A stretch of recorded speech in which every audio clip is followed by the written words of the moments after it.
Hi, I'm Vicki Winters for ReelDV.com at the closing night party for ETV Worlds with Jane Velez-Mitchell, a very famous reporter that we all know from the news. And she's also a documentary filmmaker and is part of a company called VegTV. Would you tell us about VegTV first? Well, I've been in the TV news business for 23 years, and on a daily basis, I am always inundated with requests, people who have video that they want to distribute because it's an issue or story or something, and they can't seem to get it on mainstream television because there's only so much time, yet these are important issues.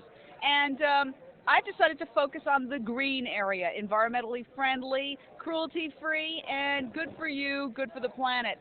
And whether it's, for example, soy cooking class, how to make soy. A lot of people want to make soy and include tofu in their diets, but they don't know how to cook it, so we teach them. It's a show and tell video site, and basically it's modeled on the news format. We don't pay people, we interview them about what they're doing, and the great part about it is that the whole planet is our studio. People say, where is VegTV Studios? I say, it's the whole planet, because I can meet a waiter who says, you know, I make a great recipe for such and such. I say, I'm going to put it on VegTV. So it's very simple. It's high-tech, low-tech. We use high-tech equipment. We shoot it on DV, mini DV, a 3-chip Sony camera. We firewire it into the computer. We edit it, and then we compress it and download it onto the web. But it's also low-tech in the sense that it's talking about the world we live in, and it's creating a community of people. So I really encourage everybody to check out VegTV.com and give us your feedback, send us your videos. If you have an organic gardening segment that you think, wow, you know, I do great organic gardening in my backyard, I could put together something, either digital photos, digital still photos, or digital video. We'll consider something like that and put it on the web and teach other people what you're doing right. What about somebody that has a compost section and a recycling area in their home? Is that interesting too? Absolutely. That's totally in line with what we want to do, because it's a lifestyle. You can't just say, okay, I'm going to start eating right, but I'm going to eat on a plastic plate and throw that on the street and pollute the beautiful ocean that's right here as we sit in Santa Monica Bay, or at the edge of Santa Monica Bay. We're not that wet yet. But, you know, we're...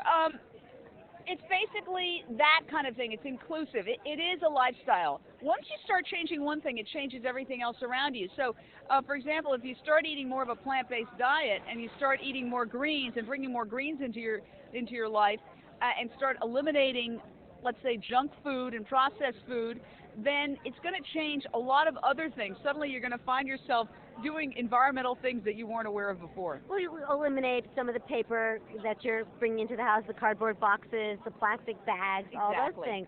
Wow, I think recycling is really important, and we are not doing enough to enhance that in the world. No, and you know, we're all hypocrites in this world. I mean, we have to go to work, and there are days when I try to use chopsticks at work, and then I try to use my cups that I have that I bring in from home, so I'm not using paper cups and I'm not using plastic forks.